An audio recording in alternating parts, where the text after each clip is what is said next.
गणमाध्यम प्रतिनिधि खोलिब सचिवालय फाटक सचिवालय पास जारी निमंते सूचना और लोकसंपर्क विभाग पक्षर आज विज्ञप्ति प्रकाश पाई। एथिरे कुहाଯାଇଛି जे स्वीकृति प्राप्त खबर कागज अबा पत्रिकार जड़े मात्र सांबादिकों को सचिवालय अबा लोकसेवा भवन में प्रवेश पाई अनुमति मिलिबो। सेहीपरि न्यूज चैनल जातीय न्यूज एजेंसी जड़े सांबादिकों को एथिपाई अनुमति प्रदान कराजिबो। समानक सह जड़े फोटोग्राफर कैमरामैन जाइपारिबे।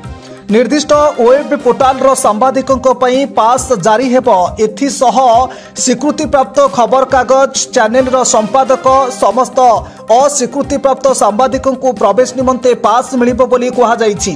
गणमाध्यम प्रतिनिधि पई सचिवालय पास जारी कराजिबो बोली बीजेपी निजर निर्वाचनी इस्ताहार रे प्रतिश्रुति देइथिला।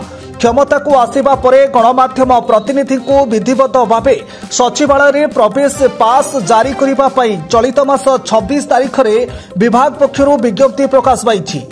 Bureau report focus plus.